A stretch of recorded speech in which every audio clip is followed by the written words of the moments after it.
Hey, good morning. It's 7 a.m. Coffee with Shanda, and I want to talk to you about a sentence, a question that I've been asking myself for years now. And the question really comes down to, how do you think bigger? Like if you think about the vision or the goal, the amount of money that you want to make in your life. Obviously, I'm a business coach, so I love to talk about financial freedom. I love to talk about all that stuff. But God, it's like we work so hard to be able to get our life off the ground. And yet there's other people who seem to just have all the great ideas and be able to, jump. Like it's like, oh, I want to figure out how to do a video sales letter, and they do it. Or, oh, I want to figure out how to grow a new division, and they do it. Or, oh, I figure out, and they just do it. And the truth is that it really comes down to, how do we think? How do we think? You know what I mean? Like, how do we think? Like, and it's crazy because I spend hundreds of thousands of dollars on my education to be mentored by people who think bigger than me. And hopefully you're doing exactly the same thing. So do you ever wish that you could think bigger? And if you do, I just want to hear from you. Like, do you ever wish that you could actually think bigger? Like, the goal that I want is this, but how do I actually think in a way to actually achieve that goal? Like if you want, like if this, I don't mean this to sound materialistic, but like, let's just say, like, wouldn't it be interesting to think like the guy who has the 200,000 or the 200-foot like yacht? You know what I mean? Or like the guy who owns Tom's Shoes. I was just reading about him in Fast Company, and the guy who owns Tom's Shoes, and how like they literally build and grow their company to transform the world in transparent. You know what I mean? Like personal. A lot of us love personal development, but like some of us are really committed to changing the world. Like the guy who owns Tom's Shoes, where his company grows on the concept of a mission to help somebody else's life get better, right? Like that's really understanding leadership to the deepest depth of leadership is not just about you getting the transformation. In fact, here's what I want to share with you. I can actually name the clients and my friends who there's some friends that I don't get to speak to that much anymore. And I can tell you why. They're still caught in a conversation, and God, I mean this in a nice way. They're still caught in a conversation of they have to work on themselves. Like they still need to have time out for themselves. And they don't realize that all of their seeking is often preventing them from reaching the ultimate potential that they want to reach in their life. It's like, stop focusing in all the time and start to focus out. Imagine if we could think like, the person who, like Sarah Blakely and like Spanx. I mean, like Sarah Blakely loved Wayne Dyer and loved reading his stuff and constantly like inspired herself with it. But at the end of the day, she has good old hustle, right? So what I've realized is that, and I can just speak from the thousands of, I've coached now over 5,000 clients at this point, and you start to understand a little bit of the methodology about how to grow a business or even how to grow your life, because your business and your life should be growing together. You shouldn't be just focusing on making money or growing a business and like dropping all your family stuff. That's not success. That's called lopsided, So the same skills that apply to growing a great life. So if you've already got a great life, well, guess what? You can grow a great business because you already have the skills that it took to grow a great life, like a great marriage or a great, if you're a great mom or a great dad, if you took those skills and reverse engineered them and created a formula on a piece of paper, your methodology on how you actually created that success, then you could actually replicate that in any area of your life. In any area of your life.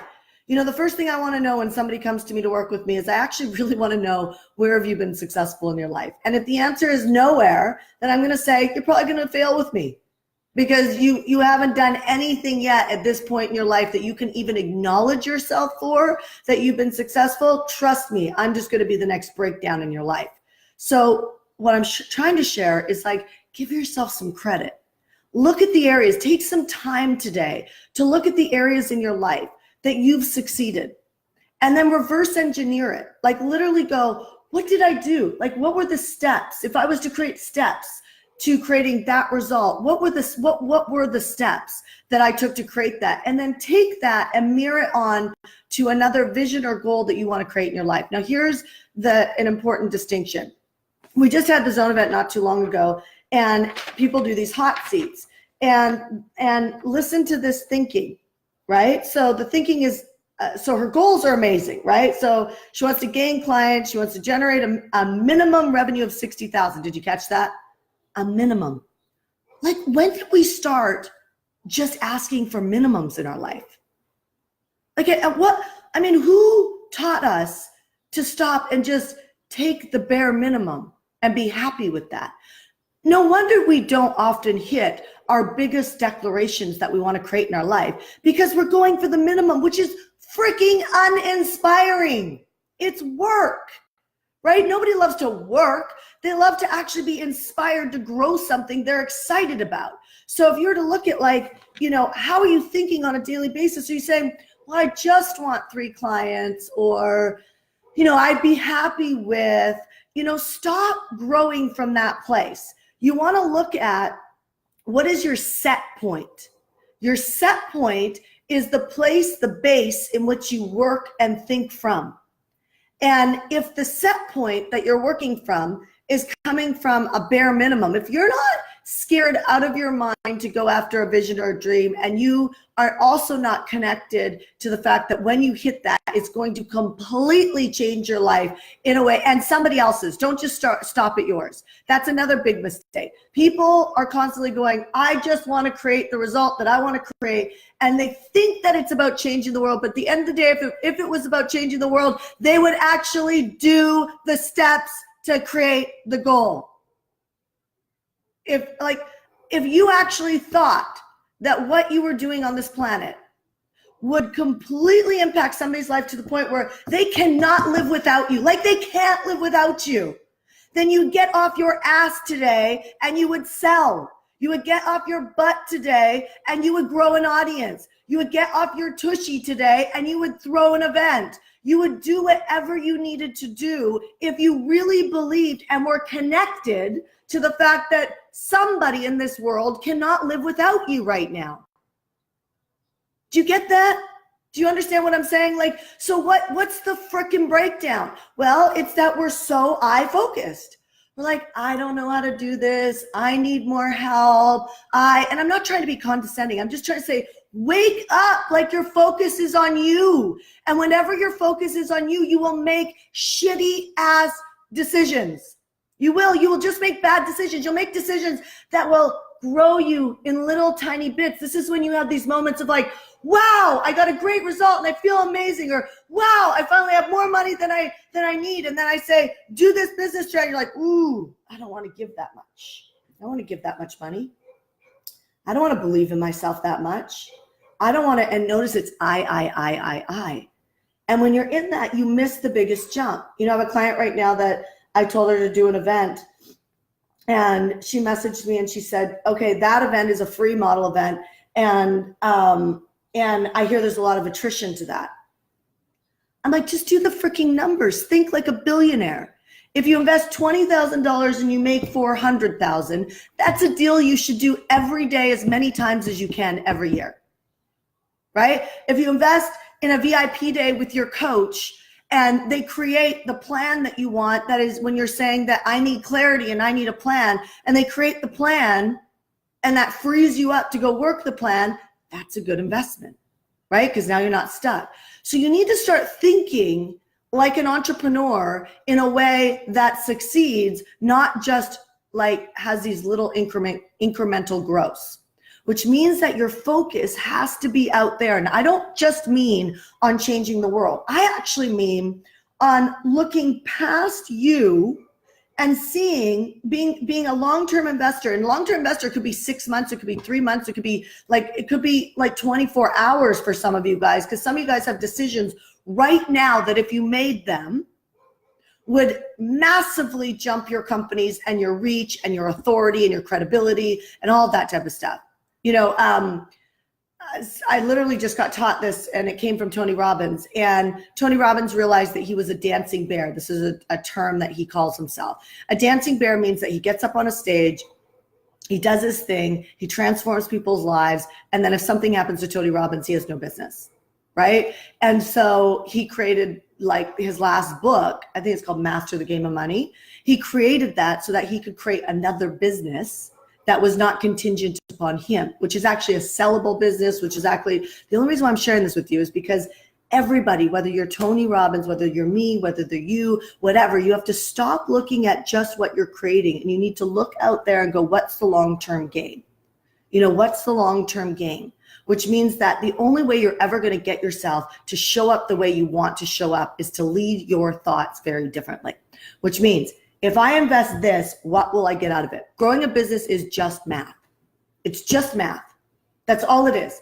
If I invest this, what is my return on investment? Not like stopping at, oh, I can't afford this. If you stop at, I can't afford this, you are not an entrepreneur. You are not an entrepreneur. An entrepreneur never stops at, I can't afford this. Never. An entrepreneur is an innovator. You find a way. You are the leaders of the freaking planet. You are the ones that create jobs for everybody who is working in them, right? You are the one who creates mugs for us to drink out of. You're the one who creates pens for us to actually write with. You get what I'm saying? So it's like, come on, you guys, get fucking fascinated with solving problems. Get fascinated with solving problems. Instead of being so eye-focused on where you're breaking down or what you need, start to become self-reliant in a way that you just get comfortable with failing your way to success. You know, when I tried to learn how to speak on a stage, the first stage I got up on, I got up, I did my thing, I presented, and then instead of making an offer, I said, I'm done. Because I was afraid. But at least I got up on the stage. At least I failed my way to success, right? It's your turn to fail your way to success. There is nothing wrong with us because we don't succeed at something. It does not mean that we're stupid. It does not mean that we are bad at something. It does not mean that we are not a successful entrepreneur. What creates a successful entrepreneur is failing faster. So when you stop and I can't afford this, then you put yourself in a position that you are checking out saying, throw the flag up because I am not an entrepreneur. You may as well stop everything you're doing because you're never going to have enough money, ever. Ever. I tithe, I give. There's clients that I forgive debt. I don't give a shit about like how much, it's not about money for me. It's not about that. It's about people. And I think the reason why our clients stay with us for so long is because eventually they hear this and then they break free. You know, a formula is never going to get you the income, the freedom, or anything that you want.